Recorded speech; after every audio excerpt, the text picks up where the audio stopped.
What's going on YouTube? Mike from the Hardcover comic here. Today I wanted to talk about a series that quickly became one of my favorite maxi series. Quickly introduced me once again to a writer that would become a writer that I'm a huge fan of going forward. Today I wanted to talk about The Omega Men by Tom King.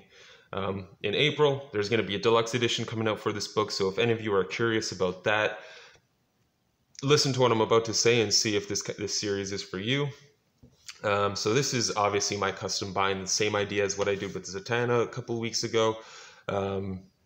Just going to look this over, but the great thing is we do have an official release coming from DC for this soon, an oversized edition. This is my custom bind. This dust jacket was done by a gentleman named Ben Williams. I met him through Facebook. He no longer does these dust jackets, so I had to source them to myself and started making them myself. But he did a great job of really channeling the artwork, the cosmicness of it all. Let's take a quick look at the spine there, the Omega Men.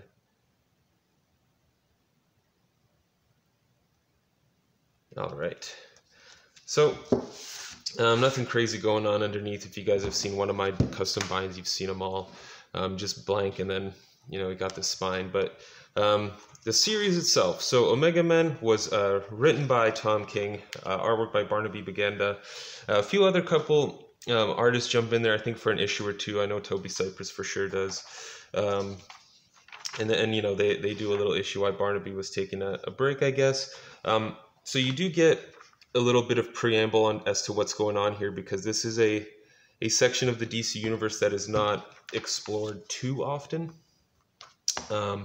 So essentially what happens is, we got this preview once about the Omega Men, and basically they had captured Kyle Rayner as a prisoner, and they were pretty much doing a little public execution on a TV show thing, whatever, maybe a news broadcast, whatever. They made an execution video, and so the Omega Men are basically this team within the Vega system.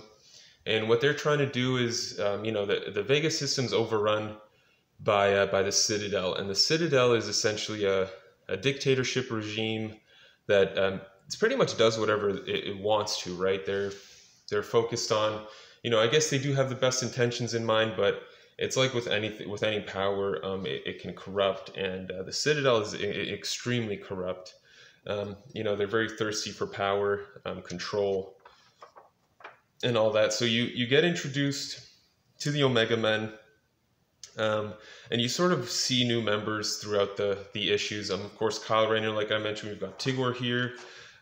We'll see Scraps here on the next page. So there's Scraps. She's a sweet gun wielder.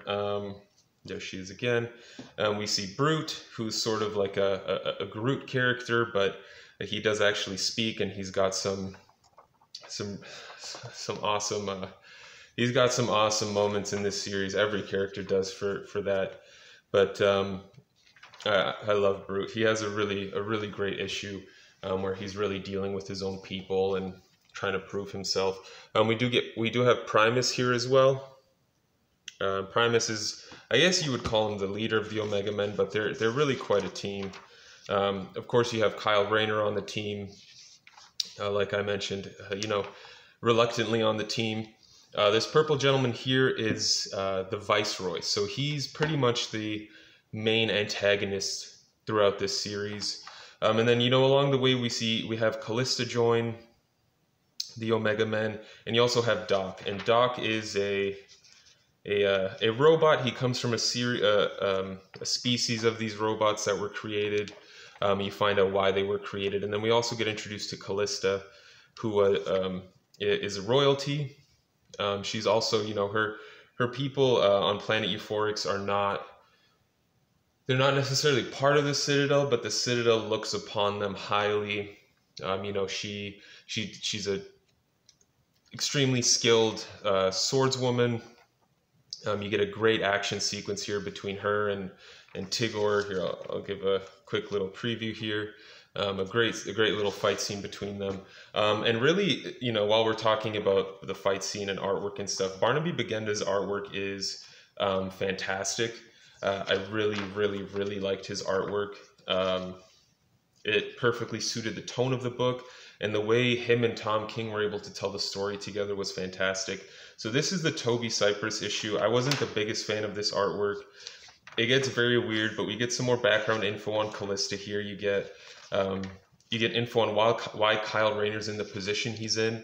He basically gave up his lantern ring in order to come within the Vega system, because the Vega system does not allow Green Lanterns, or any lantern for that matter. So he basically had to, like I said, give up his ring to get in there, and he was trying to negotiate peace between them. And then from there, you know, you see a lot of these twists and turns that don't favor the Omega Men. And again, I don't want to spoil too much. There's a lot of blood spilt in this series. There's a lot of war, a lot of violence, and there's really a lot going on in these 12 issues.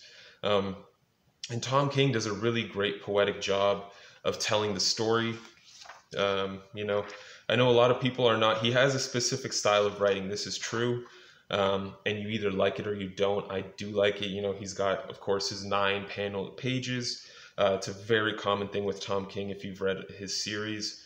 But, you know, this series was a huge intro for me into Tom King. I'd read, I believe Vision came out before this, which was fantastic. But Omega Men, you know, in terms of the DC universe, I love obscure characters and characters that aren't used very often. I think before this, the last time we saw them was at the start of New 52, which was 2011. Before that was like 2006. They don't show up that often, but they're an interesting ensemble of characters, because they all have very dark pasts and very violent pasts, which is, you know, not unlike Kyle Rayner himself. Which makes him really fit along. And, you know, the whole conflict between Vega and the Citadel and the Omega Men, there's a lot of gray area there, because, like I said, there's a lot of blood spilt by both sides. You're finding out the history of all these characters, Tigor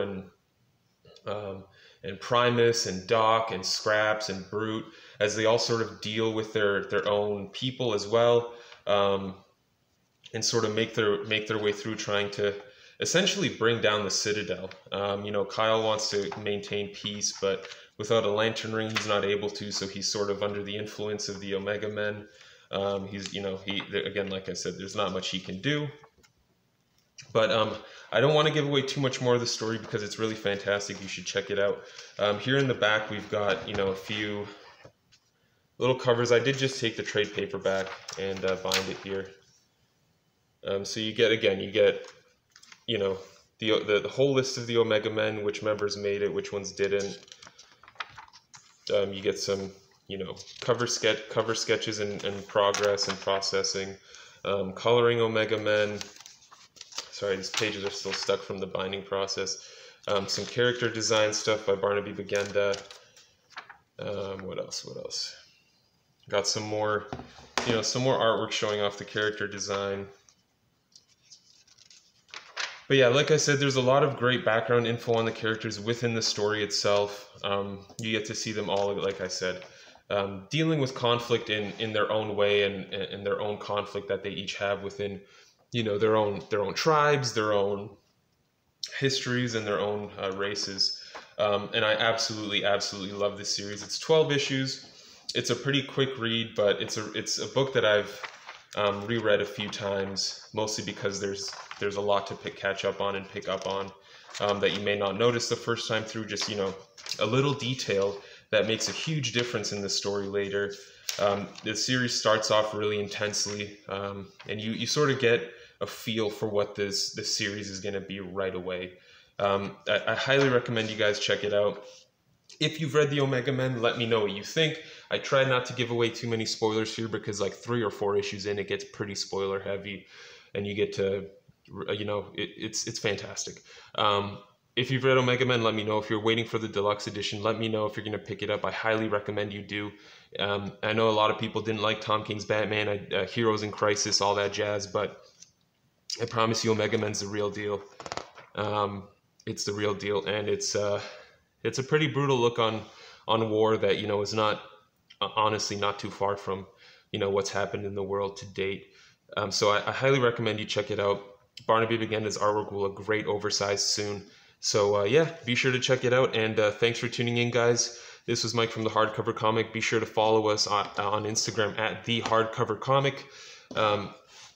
As always, we'll try to post stuff there. Matt and I will keep doing live streams and all that, so stay tuned for those. And thank you guys very much again for tuning in. Hopefully I didn't ramble on too much. I love the Omega Men though, so I could talk about it all day. Thank you guys again. This was Mike. Until next time, you stay classy, Internet.